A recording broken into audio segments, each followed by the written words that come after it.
Everybody Hates Rand is a Wheel of Time podcast that will contain spoilers for all 14 books. So if you're anti-spoiler, pause this, read all 14 books, and come back. We'll be here, waiting. Our title is a joke and is meant to be taken as such. In the context of this podcast, everybody refers to us and our cat. You are free to feel however you want about Rand, who is a fictional character. Don't DM us. The world is a mess, Dark One stretching out his hand. The dragon's reborn, the fire's been fanned, but everybody hates Rand. Everybody hates Rand. Everybody hates Rand. This is Silly Little Goose. Just a silly little goose. Speaking of silly little geese. Sammael? Yeah. I guess that's where I was going. Listen, geese are unnecessarily aggressive, and so I feel like Sammael, it fits. yeah. Yeah, exactly. Geese are pretty mean birds. Geese are fucking rude, is what they are. Yeah, I do not like waterfowl. Stop demonizing like ravens and crows or whatever. Demonize geese. Demonize geese and swans. Swans are also very mean. I know I've told this story, but there were swans at the aviary that literally fucking lost their shit every time they saw me. They were like, I hate this bitch. Have I told you that there was a short story, a Roald Dahl short story collection that my parents owned that included a short story about a little boy who gets tied to train tracks by his bullies, and I think he turns into a swan at the end. Yeah, he turned into the bully. The what? The like EUR, like text. Just, it was a bad joke suggesting swans were the original bullies of the world. It's a bad joke. Cut it out. Did you read it? No! That sounds horrifying, though. I legitimately lost sleep over it. Yeah. Because I was just like, I didn't understand. I kind of want to read it again. Yeah. Just to, like, see if I better understand as an adult what the fuck it was saying. Yeah. Because I think it was just, like, over my head as a child. But the memories I have of it are so distressingly late Sunday afternoon vibes. Yeah. And my just deep-rooted confusion that I, like, can't go back to it. It's too painful. Yeah, what the fuck? If there's a Wikipedia article for that short story, then I would love to read it, you know? Do you know what the short story is called? No, I have to look. I'll look at my parents' house when I go down this weekend for Otis's funeral. So, this is Everybody Hates Rand. It's your friendly neighborhood wheelie time podcast. I'm Emily Jushaw. I'm Sally Gidger. And there are... I'm sorry it's just us this week and you don't get Yeah, it's disappointing, isn't it? Much cooler, lovelier thoughts of Cambria. It would have been nicer to have her... I mean, not nicer. She would have been great no matter what we did. And she was great. Yeah. But it would have been nice if she'd been able to do these chapters with us. Because at least one of them is Matt. Yeah. Or partly Matt. And the other one is just, like, so weirdly bad guys. Yeah. You know, I feel like normally, and we complain about this a lot, normally when we get bad guy points of view, it's either torture scenes or machinations. And obviously, after you've read enough Wheel of Time, you get to be like, oh, at least it's a machinations scene. Yeah. That I can just sort of, like, tune out, you know? As opposed to a torture sequence that I then have to just live through. Yeah. And this is one of the weirder machinations chapters because unlike some of the machinations I need to stop saying the word machination. Machinations. We call them mock chapters. Some of the other mock chapters. Some, you know, forsaken plotting chapters at least go somewhere. Mm-hmm. You know what I'm saying? Mm-hmm. Like, even the annoying scene, I guess that would have been in the last book, where Arengar and Osagar are introduced. It's like, okay, at least these are two characters that we're now going to have to deal with. Mm-hmm. Yeah. There's a point to that. Yeah. In this chapter, which is told first from Savannah's point of view, then from an unnamed watcher's point of view, who context clues / Wikipedia inform me is Moradin. this is just so weird, and as far as I know, I mean, there's a definite point A to point B here, right? We're getting set up the point where all the Shado are going to end up on the other side of the continent. But there is absolutely... the reasons for this are incomprehensible. Yeah. I was trying to, like, think back through this plot while I was reading it, and I was like, nope. Can't. Like, I am documented as, like, a plot illiterate idiot. I can never keep track of plot. But I couldn't even find footing for this one. I was like, travel box. Savannah, to what end? Savannah has mentioned her little weird box like a couple times before, but it's been just such a little throwaway line that you could easily skim over it. Mm-hmm. Or you'd be like, what the fuck? Does she have a cell phone? Is she carrying microchips? Okay, would be way funnier if the traveling cube was just an Apple Watch. Yeah, or if like her talking box was just like FaceTime. I know FaceTime probably didn't exist when Robert Jordan wrote this, but if the Wheel of Time show is listening, it'd be way funny if it was just an iPhone. Yeah, it would be really funny if the Wheel of Time show was like, this is just hilariously going to be like some very obvious our time technology. Yeah. And they're all like, oh my god! Spooked by it, you know? Like cavemen. Witchcraft. Which, by the way, is kind of a, like, bad trope. It's annoying that we're having the, Ale, who are coded as indigenous peoples, interacting the most with this, like, technology, this, like, long time ago, but really futuristic technology, and they just have, like, no clue what to do with it. They're all frightened and alarmed by it, as opposed to some of our more main characters who have dealt with weird ter'angreal and stuff like that and been kind of a little more nonchalant about it. Yeah, no, you're totally right. It is a really bad trope. It's more of Robert Jordan's racism regarding the Ale. Yeah, Grendel literally calls them savages at one point. Grendel can get fucked. I mean, yeah, that's true, but like it's just more of the coding. Yeah, you're right. You're making a good point, and I interrupted you. No, I forgot. But yeah, the plan... Okay, so Savannah is with a bunch of her other Shado wise ones. Her little murder cult. Yeah, part of her murder cult, not all of it. Apparently Tharava got separated from them with some other wise ones. I can't even remember the number that Savannah says. She's like, oh yeah, there's 2,000 or 20,000 or whatever, and either way, just like, it's just oil on water for me, baby. Nothing about the numbers of the Shado is ever going to make sense for me, so I have decided to just intentionally not know what that is. Good choice. But Shado and a few wise ones are, like, literally sitting in a circle, like, staring at this cube. It's so absurd. They're, like, in some whack forest. Yeah, they're all super stressed out and traumatized by getting attacked. I mean, they did the attacking, but then they also got human meat grindered at Dumai's Wells, and they've been, like, running for their lives. I mean, yeah. And they're like, okay, we finally feel like the Randall Thor is not going to catch up with us. Yeah, Randall Thor was never going to catch up with you. Randall Thor was, like, going back to Kyrian to recover from being in a box for... Although it would have been pretty funny if Rand went on, like, a Kill Bill murder spree. Of the Shado?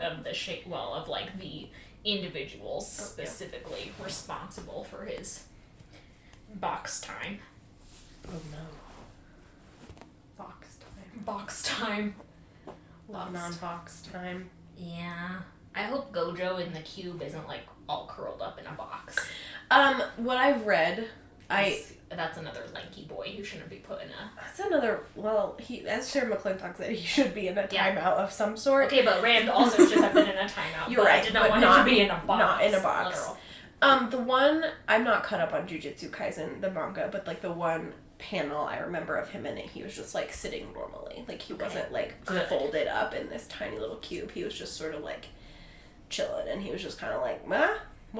Sipping martinis, watching the drama. Oh my god, Gojo's in there watching Keeping Up with the He's getting caught up on Keeping Up with the Kardashians. He fucking would. You're right, Gojo should be in the queue. Thanks, Sarah McClintock. I want that on a t-shirt. It truly is. Emily and I reference it all the time. Like, it is our favorite tweet of Jujutsu Kaisen can't come up without me saying Gojo should be in the cube, actually. Yeah, like, it's so funny. So anyway, Sarah, if you're listening, thanks for that, eternal joke. So yeah, cubes. This is the cubes episode. They're all staring at this cube, and Savannah is like, okay, here's what you do. You do this specific thing with the power, and then we'll be able to contact him. So we know that Savannah has had contact with this mysterious man, and we're clued in enough to guess, oh, this is probably one of the Forsaken. Yeah. And a lot of the male Forsaken have died off pretty recently, yeah, so there's a limited number of people it could be. So it doesn't surprise us too much when a disguised man and woman, well, first they call Sammael, and his voice is like, what? What do you want? What do you want? He's like, have you captured Randall Thor? And she's like, no. He's like, then why are you calling? He's like, okay, at least you're honest. What do you need? And she's like, well, I want to talk to you. And he's like, okay, stay on the line, basically, and I'll come talk to you. And they're all like, what? Now? They don't know what to do, so they just sit there. All of the wise ones are, like, at each other's throats, by the way. They're all upset. I mean, and why wouldn't they be? They murdered a woman together. They all went through Dumai's wells together. Those sorts of things don't really bring people together. No. It's more of a reluctant bonding. Yeah. And bonding in, like, the chemical sense, like, you're stuck together, not bonding in, like, the emotional sense. I mean, no one, like, wants to be around Savannah, given her personality. And it seems to be pretty similar with most of the Shadow Wise ones. At least the way Savannah describes them, they all seem like rancid people. Yeah. And I know she's probably not a very reliable narrator, but, like, Tharava's a fucking sadistic lady. A bunch of them are just like, I mean, they all participated in the murder plot, you know? Yeah, I mean, we do get women who had a pact to murder someone and then never talk about it. And then make it look like the Aes Sedai did it. Yeah, it is a funny, like, don't know if I necessarily want to call it a trope, but it's like the way that the Ale have separated into, like, our Ale and then the Shadow. It's like the Shadow gets all of the bad wise ones. It's not like we have anyone in our group of wise ones who's, like, particularly rancid, and it's like group dynamics don't really work like that, you know? No, yeah. Like, not all the rancid people join one sorority or whatever. I mean, maybe that's how it works, but I don't think so. I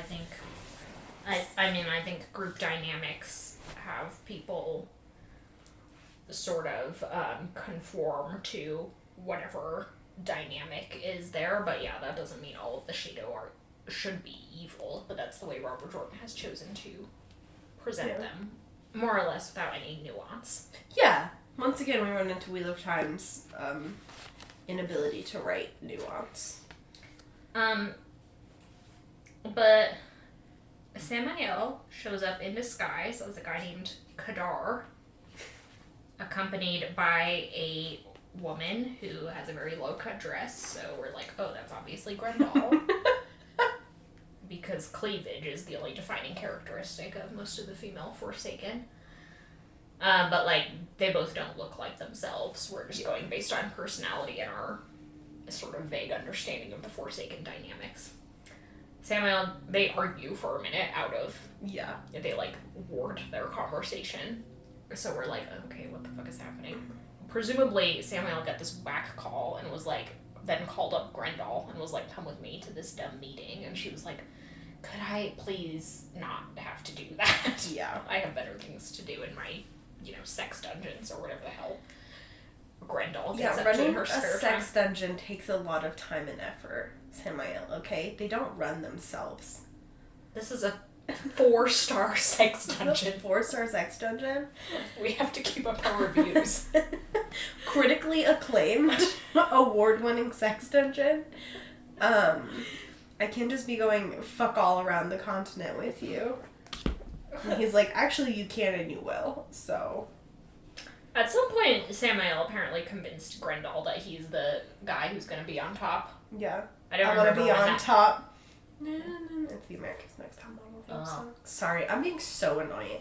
No, I just don't. I never watched that show. A little hyper. Yeah, he's convinced her he's going to be nameless Yeah, I don't remember if that happened in the last book on screen for us, but it's sort of like the Shadow numbers. Yeah. I have sort of given into the idea that I will ever understand what's going on, and so I'm just go with the flow, you know? Whatever happens, happens. Yeah, well, it's like another dumb thing about the Dark One being like, I will tell all the Forsaken they will be nameless or whatever. I feel like it happens with Demandred, it happens with Sammael, obviously, or he's lying, I don't know. Who cares? Yeah. Sammael's like Grendel, so he can boss Grendel around, basically. And he shows up to talk to these ladies, and, he gives Grendel a code name that, based on context, is apparently insulting, but of course, we do not know what it means. Yeah. I frankly do not want to know what it means, but I'm just like, it's a dumb thing for Robert Jordan to throw in there. Yeah, like... Be like, Sammael is insulting Grendel, but in a way you don't and will never understand. And it's like, okay, why show us that then? Yeah, like, is he just being like, her name is Slut, but it's Slut in, like, the old tongue or whatever? Like, what is happening here? Who knows? Like, that's what we're kind of given to believe, and it's like, that's not interesting, Robert Jordan. Yeah. Shut your mouth. But Savannah's like, have you brought the thing that can control Rand Althor? And we, the reader, are like, does Sammael have the Mail Dom? That doesn't seem right. He does not. Aegianan still has it. Aegianan. And she gives it to Suroth. Oh, she does? Yeah. Oh, in the book you're in currently. Mm-hmm. In book 9. Okay. And Nynaeve and Elaine. No. Tom and Julian are like... Stupid. Well, that could have gone better. Yeah. Where we're at right now, we know that Aegianan and Bael Doban, we're gonna, like, throw it in the ocean. Yeah, throw it in the ocean. Or something. So we're like, oh, that's weird. I don't think Sammael has that. So either he's lying or he has some other way to control Rand, which I don't believe he does, or maybe he would use it when Rand attacks him. No idea what's going on here. So he's like, you don't even have him. And Savannah's like, I'm gonna get him. And Sammael's like, okay, then I'll bring it to you then. Then he says, what I have will control him once he is taken, but I cannot overcome him. I won't risk him finding out about me until you have him secure. So it's unclear how much Sammael is involved in Dumai's Wells, how much he motivated. Like, it seems like Savannah was gung-ho to do all this before he got involved, and he just maybe gave her some of the tools to do it. Yeah. And to feel confident that they could, control Rand, although she did also, like, there was that whole thing with her bringing the Wise Ones to the Aes Sedai to make sure the Wise Ones understood how to shield and keep Rand captive. So it's sort of overwritten. Yeah. A little bit here. But Savannah asks, well, can this thing control Aes Sedai? And Sammael's like, oh, you didn't get Rand, but you captured a bunch of Aes Sedai? And they don't answer him, so we're not sure if Savannah and the others have captured Aes Sedai. Although we do know in later books that Galena at least has been captured, but that might have been by a different group of Wise Ones. She's like, well, can you control Aes Sedai? And he's like, he tells Grendel to, like, do something. He's like, play with the cube. And Grendel starts doing it, and all of the Wise Ones are like, whoa, this means he commands her. And I'm like, or she's just doing what he told her to. Like, when Emily's like, will you bring me my Diet Coke? Yeah. I'm not like, wow, Emily commands me. I mean, given we don't hate each other. It's true, Bessie. So it is sort of impressive that... Wow! On the podcast. No, I don't hate you. You're my favorite person ever. Yeah. You're my favorite person too. Oh, thanks. But, like, Sammael and Grendel do hate each other, so that makes it, like, a thing. But, like, there are many reasons why a woman might choose of her own free will to obey something a man tells her to do. I know. Like, not to beat the dead horse, but Wheel of Time's, like, insistence that every interaction is all about power dynamics and who is in charge and who gets the say, who has the most say. It's like, not every interaction is just this, like, struggle to be like, I'm the most important person in the room. Like, it's really exhausting to read. It's just dumb. That too. she's like, well, I want stuff to control Aes Sedai. And Sammael's like, okay, but it'll be at a high price. Meaning I think he doesn't have shit like that, and I don't know why. And she's like, can you also teach us how you got here so fast? And he's like, I can't teach you how to do that, because he doesn't want to give the traveling ability to the Shadow, which is Sammael's one intelligent move. But he's like, but you could use this special cube. Basically, I don't think that this cube can't make gateways, but it can presumably summon Sammael and Grendel to make the gateways. Yeah. Blah, blah, blah. You get the Uber app. He's like, I can teach you that, and sort of thus plants the idea in Savannah's mind that they could go to quote-unquote richer lands. I don't see what's wrong with these lands. I mean, the entire continent, Savannah doesn't know this, but the entire continent is pretty fucked right now. Yeah. So it's just sort of a grass is greener on the other side type thing, you know? Yeah. But it's like, this won't solve your problems. Going to a new place won't solve your problems. It's just like a matter of pride at this point. Savannah's like, we can't go back to the Ale Waste with our tail between our legs because that would mean we have been defeated. Yeah. And I'm like, what a dumb... You have. It's fine. You have, yeah. People lose in war. The French do it all the time. Roasted. And they just, you deal with it. Yeah, like... You make a museum about it. The end. There you go. And just, like... It's just so, like, Savannah is just, like, the shittiest leader of all time. Like, you have thousands of people following you. Take them home where they can be fed and shit. You bish. Whatever. Not that anyone would be like, Savannah's the leader of the year. Well, it's just incomprehensible why people like Savannah and Aleda maintain power for any length of time. No. I know it's not actually, like, that long a time, between when Savannah and Aleda both came into power at about the same time, right? And when they are both separately dealt with, that's probably only a year and a half, 2 years tops. In, like, the political scheme of things, that's a very short amount of time. Yeah. But in these books, it's like, oh my god, Savannah is still in power? None of the wise ones have just been like, she can't channel. She has zero, like, basis for leadership, except that she's the meanest bitch in this place. Mm-hmm. We can easily find a meaner bitch. Yeah, or one that's more well-respected. Yeah, it's just... Like, it's truly just, like, she's not smart, she's not charismatic, she's not empathetic, she's not anything. She's just mean. Same with Aleda. Yeah. Robert Jordan just loves to be like, women are all... bitches are always the ones who get put in charge, and they're always the most incompetent. We should never have a female president of the United States. Because she'll be a bitch. Do you get it? Yeah, whatever. Then we cut to Moradin, who is described as the Watcher, much as Carradine is once described as the man who called himself Bors. Oh my god. Needlessly, Robert Jordan, not everyone needs a fucking alias. Like, I don't understand. It's like, at this point, Moradin is enough of a mysterious-ish figure that you could just say Moradin. Has Moradin even been mentioned more than a couple times in passing? I don't think so. He's been mentioned a few enough times at the beginning of the Path of Daggers. I was like, I don't know who the fuck Moradin is. Exactly. Or why he is important. Yeah. So just be like, Moradin. Why did he be the Watcher? And it also, like, has Moradin doing all this, like, weird magic that he says that Sammael never bothered to master. And it sets it up to be, like, he's this sort of non-human figure who can do things, special things. Sorry. And no, it's just Ishmael. Yeah, Moradin is using, and this is deeply confusing, because, as you may recall, there's the one power, or the true source. And those are both the same thing, and both refer to side and inside art.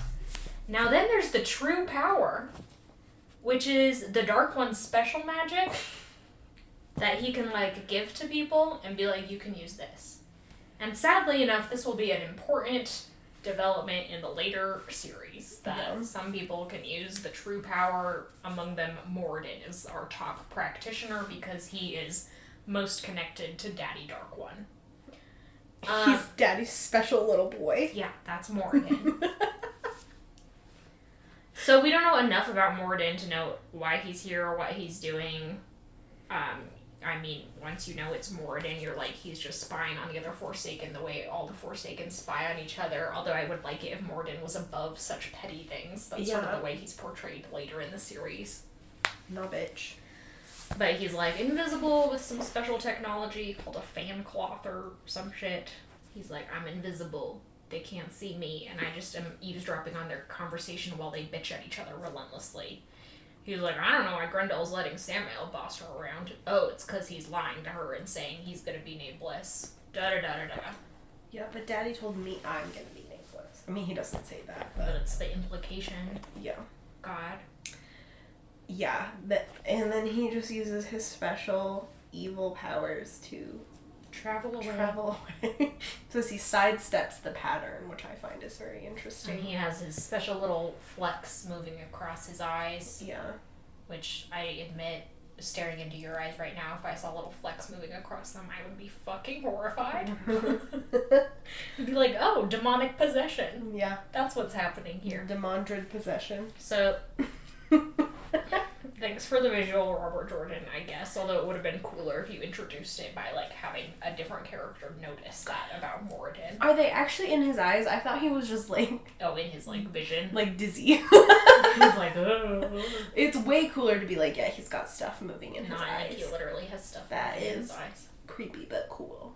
I'll give Moradin this one point. This one neat point. One. Visually, aesthetically neat. Okay. We then switch over to Matt, who's just killed more people in an alley. This is the same day. I know. Matt's like, I just had 3 beggars they looked like beggars to me. And since we read this pretty recently, I'm remembering that amongst the Dark Friends at Carradin's command is a group of like beggars led by some street lord named Old Cully. Old Cully, yeah. So presumably this ties back to Carradin. Yeah. Still not sure about the earlier kidnapping attempt. Yeah. Matt's like, they sure were ambitious with the size of their sack. It would cover me from head to knees. Yeah. So clearly Matt is not picking up on the fact that these people are here to kidnap him, not rob him. Yeah. Which, I mean, okay, fair enough. Matt hasn't had to deal with many attempted kidnappings before. Many robbings, though, yes. I guess. Lots of muggings, I would assume. Rich bastard. But not a lot of kidnappings. Yeah. Or, people just trying to murder him. There's that great Tarvalon sequence in book 3, where it's just like people trying to slit his throat. Damn, that sequence is good. So Matt's just like, well, this has been sufficiently weird. I'm just trying to kill me a lot. I'm trying to get back to the inn, and I've been attacked. To the goddamn inn. Yeah. What the hell? It's like, well, son of a bitch. Nobody's perfect. Nobody's perfect. I guess I'm just robbable. I guess I just look robbable. I guess I just look like I have money. It's like, I mean, I don't know if he does. He looks like a dirtbag. Matt is the teenage dirtbag. But he goes back to the inn. It's totally packed. It's lit because it's swoven nice. Still don't really know what that means or what it commemorates, but it's a big party. Everyone is like drunk and dancing, drinking wine, whatever. Matt's like goes to the serving girl who previously he flirted with, and he says he asks her some questions and flirts with her a little bit more, and she offers a different reception. Mm-hmm. She's kind of cold toward him, and she's like, Oliver's in bed. I haven't seen Alishon. I haven't seen Hernan. Yeah. Da-da-da-da-da. And I don't know, he orders dinner or whatever, and she's like, I don't know, if you're gonna get drunk, then all you can get is, like, bread and stew. That's the only thing Satalanon is going to give people, which is a smart business move on her part. Don't waste fancy food on drunks, Yeah. But she's like, but there's a gilded lady up in your room. And he's like, excuse me? He's like, wow, I wish there wasn't. Boy, I just wish that I could one normal thing happen to me once? Could I just, have 3 hours? Yeah. Uninterrupted hours where things are normal? He's like, oh my god, the dice are rolling in my head. Is this lady going to be whatever it is? But he goes up to his room all, like, sneaky, like, is this going to be yet another murder/robbery attempt? He opens the door and sees Brigitte, like, looking at his fancy Two Rivers bow. And he, like, looks at her and immediately has this flashback to blowing the Horn of Valir. With, you know, requisite mentions of various other mythological figures. But he's just like, oh my god. He, like, shuts the door behind him and leans against it. He's like, oh my god, you're actually Brigitte. And she's like, dang it, I thought you might remember. Farts. Dang it. Cow a bummer, am I right? Cow a fucking bummer. And he's like, what the, how's this even happening? And she's like, well, I got ripped out of the pattern and now I'm bonded to Elaine as her warder. That's how they rescued me. And he's like, I don't know any of the words you just said, but okay. Moving right along. He's like, why aren't you the boss of those ladies? Yeah. You're cool. You're Brigitte. Have you met them? They're the worst. They suck. They're very incompetent. Yeah. And Brigitte's like, well, I'm the warder, so I follow orders, don't give them. She just kind of laughs at him, which I just think is funny. Yeah. And he's just like, okay. It's more evidence of a bad system, if you ask me. Yeah, there's some banter back and forth about secrets, and she's like, you have lots of secrets. You haven't told them about blowing the Horn of Valir. Elaine and I know he blew the Horn of Valir, like. Yeah, Matt, yeah. Like, I feel like they would know also. Matt's like, I'm not really trying to keep that a secret from them. Or I guess maybe they don't know he blew the Horn of Valir. I remember they took him back to Tarvalon with the horn. Yeah. I always felt like. I always feel like they would know. Yeah. Maybe not. Maybe they don't. Well, they have to know, because, like, later in the series, Egg is like, we have to get the Horn of Valir to Matt. So, like, I think they know. Yeah. But Matt doesn't correct her, which is just like, I don't know. He's like, I don't have any secrets. And she's like, oh yeah? What language are we speaking, Horn Sounder? And he's like, dang it, fucking again. Love that she calls him Horn Sounder. I think it is one of the more fun epithets that he gets. I know, I just wish he would have all sorts of epithets. I know. Gambler. Horn Sounder. Son of Battles, Run Trickster, Run Son of Battles. Fuck. Son, get that tattooed on my body. Run Trickster. Yeah, Run Trickster. It's a little fox. Oh, so good. Love a fox. And I love Macafon. God. Fucking damn it. Yeah. Anyway, Matt's like, God damn it, this is the second time today this has happened to me. He's like, I have the old blood. And Brigitte's like, no. She's like, you legit sound like you just stumbled out of, you know, in Wheel of Time terms, the 14th century. Yeah, like you're speaking Renaissance. Old English. You're speaking Old English, but then sometimes you switch to an entirely different dialect. Yeah. She's like, you sound like a wild. And, like, it's nice because the phrasing in the, like, the phrasing of their dialogue is a little off kilter, I think. So there are some, like, sort of clues that they're speaking in the old tongue. Like, he says, you're she to Brigitte instead of, you're her, you know. Brigitte for true. Whatever, it's nice. It's a very well done little scene. Yeah, I agree. But he was just like, wow. She's like, don't worry, I'm not going to tell your secrets. And he's like, oh. She's like, are you going to tell my secrets? And he's like, no. Do I look like I tell people secrets? What the fuck are you talking about? And she's like, let's go get a drink. And he's like, okay. Women are allowed to drink alcohol? She's like, yeah, Elaine has a real stick up her ass. She won't let me do anything. She won't let me drink. She won't let me look at men. And Matt's like, man, that sounds awful. Yeah, let's go look at men. I wish that is what he was. In the alternate reality where Matt also likes boys, that would have been the best response. Yeah, like, I'll look at men with you. I'll look at men with you. Okay. Even. And drink? Yeah. Sounds like a party. Yeah. So then they go downstairs. You get absolutely shit-faced. Yeah. We then switch over to Nynaeve in the, like, their rooms at the Terracin Palace. She's like, there's a big party going on downstairs, but all of us turned it down because we're too stressed out and anxious or whatever. Apparently about Brigitte conversation with Matt. I don't know, they're all so stressed about it. Especially Tom and Julian. I don't think Tom and Julian are. They're just playing their little fantasy chess game. It's true. But doesn't she say Tom and Julian also turned down the invitation? Like, Tom wouldn't go to the big fancy party? Oh, I would imagine that's because they're like, we're going to guard the ladies whenever they will fucking let us. Oh, you're so right. Instead of disguising themselves and leaving, which they finally find out about here. Nynaeve's like pacing around, being like, oh, I just wish Brigitte would get back. She's so fucking late.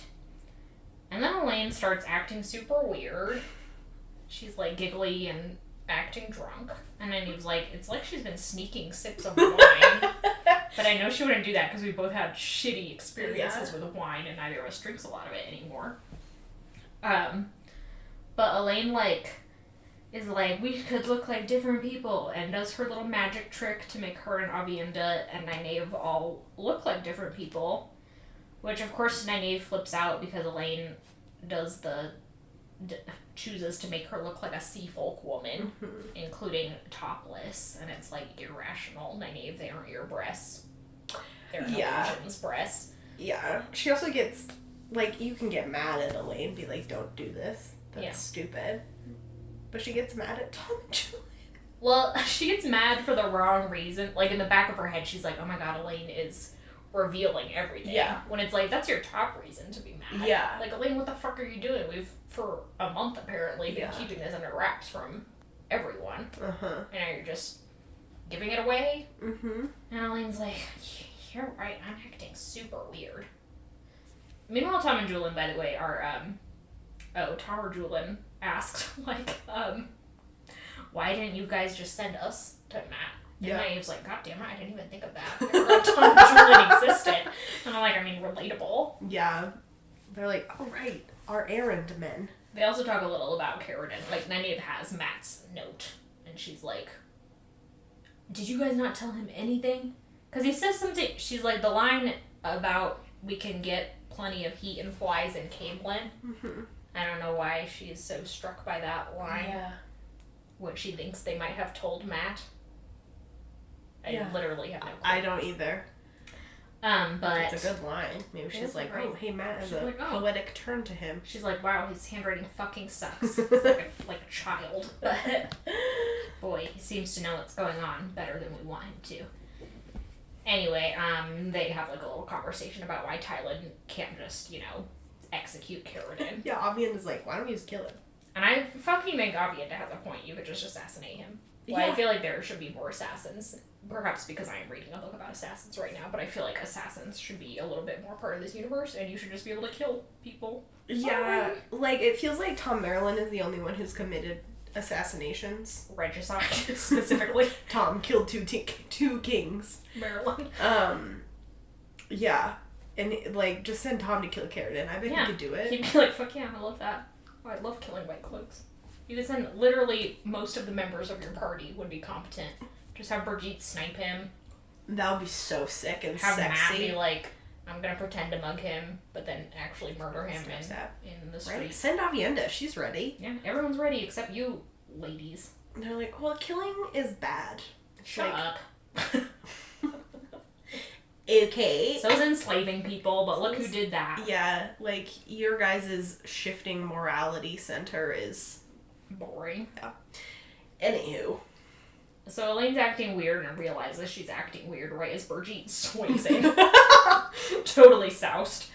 And, is like, hey, just a second. One moment. Walks into a room, they hilariously hear, the splash of water, and then Brigitte comes out, soaked. Apparently she just dumped a bucket of water over her head. I'm so obsessed with her. And just, sits down. And they're like, have you been drinking? Yeah. And she's like, yeah, fuck it. They were like, were you drinking with Matt? And she's like, yeah, that guy can drink. He outdrank Beslin, and I thought Beslin was, legitimately an alcoholic. Yeah. She's like, it was insane, you guys. And they're like, what are you doing? Elaine's like, this is the worst. I can feel drunk through our bond. And Reggie's like, we're just the only two women order eyes to eye about weird shit about to happen. Yeah. And he's like, Tom and Julian, get out. Tom and Julian are like, fine, we'll go on with our fantasy chess somewhere else. So long. They leave. And then they're like, Brigitte, what is Matt going to present himself tomorrow? Because apparently Brigitte was supposed to ask Matt to show up in the morning. Yeah. Like for a doctor's appointment. And Brigitte was like, I don't know, he might. But it sounds to me like you guys should go to him. And they're like, no. Nynaeve's like, why would I ever need to speak to Matt in a polite way? And Brigitte's like, well, it sounds to me like he rescued you from the Stone of Tyr.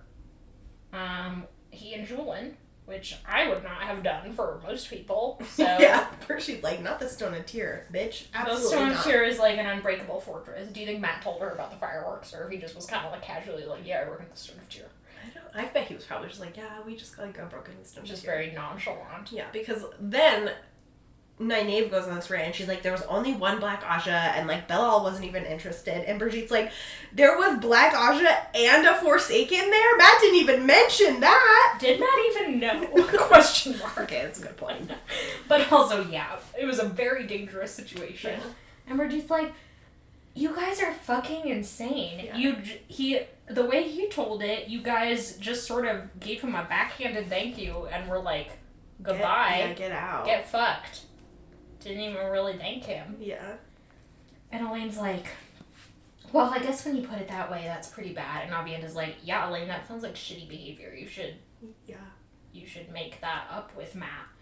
And Elaine's like, well, I don't really care about Matt's feelings, but I do care about yours, Avienda. So if you think I should apologize to him, then I will. Yeah, which is, like, so obvious when she does apologize. Like, it is the fakest apology. I know, she's... Like, it is very obviously about Elaine. Yeah. And Nynaeve the entire time is just protesting that she's not going to apologize or thank Matt for anything. And it's just like, why? Why? I don't really understand this dynamic at all between them, except that Robert Jordan thinks it's funny. Which seems to be the reason for a lot of things that happen in the Wheel of Time. Robert Jordan thinks it's funny. Yeah. And it's just like, humor is not universal. I know, and it's so sad because there are parts of Wheel of Time that are so funny. Like Brigitte stumbling in and being like, Matt must have a hole in his leg because that boy drank so fucking much. Yeah. And then we see Matt the next day hungover as shit. Yeah. like it's so good. It's so funny. Like, it's actually just like charming, and I feel like most people find like alcohol humor pretty funny, you know? Yeah. So like, and then we turn around and Robert Jordan's like, isn't it so funny that Nynaeve is such a raging bitch? Alcohol humor is such a weird phrase, but I hope you guys get what I'm trying to get at there. No. I personally am not like a huge fan of slapstick hangover comedy, but like I can see the appeal, you know? Yeah. The humorous appeal. But I'm just frustrated because I feel like Robert Jordan has often put Matt in the position of saying, like, mean and disparaging things about Nynaeve and Elaine, either to their faces or behind their backs, but he has also very carefully inserted things about Matt's loyalty to them. Mm-hmm. Like, Matt hearing other people talk shit about Nynaeve quickly jumps to her defense. And I feel like Nynaeve and Elaine would be able to get away a lot more with their behavior toward Matt if they had the same loyalty to him. Yeah.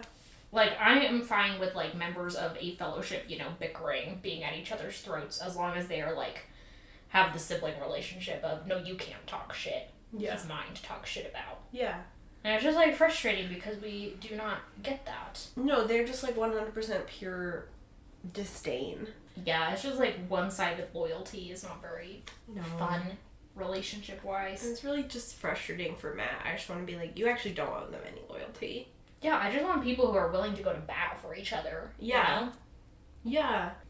Anyway, those are those two chapters. Another good Matt chapter, opening in the middle of a murder, getting drunk with Brigitte. Iconic. Our next few chapters deal with Nynaeve and Elaine coming up against and meeting the kin, or the Abudari wise women, you know, the knitting circle, excuse me, I can't remember their fancy name. So we'll get, like, a very funny appearance by Matt when he's hungover as shit. Yeah. But mostly it'll deal with that, which I'm sure will get a little frustrating. Just by how much of it there is. But, that's what's up on the docket. Thanks for listening.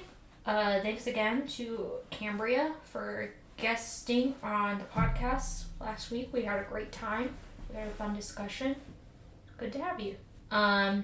Thanks to Glenna McKenzie for our theme song, to our patrons on Patreon, and our followers on social media. Yes, thank you to everybody. We love you super duper. Very much. Do you have a sign off? Yeah. Last night, we were having like a lazy Sunday watching Sex Education season 3. And Emily was like, I need to FaceTime my family because we're having like a family FaceTime. And I was like, yeah, no big deal. I'll continue editing this writing project that I'm working on. So I like put my earphones in. And like every time the song would change, I would just get these snippets of dialogue like, I don't know where we're going to find that many black umbrellas. and and Sarah, you'll need to send out the dress code to everybody. And finally, Emily turns to me and was like, if you and Elise want to come to Otis's funeral on Friday, you're invited. Otis being the family dog who tragically passed away earlier this summer. So, not what I expected to hear at all. I didn't realize the whole FaceTime call was going to be a funeral planning call. But that's what it was. My mom had like a list of assignments. Oh my god. And yeah, we're all hoping it will rain for the aesthetic. It would be very good. Then you can look up at the rain like Roy Mustang. Yeah. Oh, no, wait, but it's not raining in that scene. Never mind, he's crying. Oh yeah, well, but still. Yeah, so he will have a proper send-off. Yeah, we talked for a long time about the logistics of a Viking funeral. Yeah. Yeah, oh yeah, that was another thing. At one point, Emily was like, oh, they send them out on the water and then they light them on fire. And I was like, why is she talking about Viking funerals? My mom didn't understand what a Viking funeral was. She thought we would just like send Otis across the pool, not on fire. And I was like, no, the fun of it is that you set them on fire. Yeah. Okay, anyway, I'll give a full report on the dog's funeral. I can't wait. Next week. I hope I get to come. Yeah, me too. Okay, goodbye. Bye.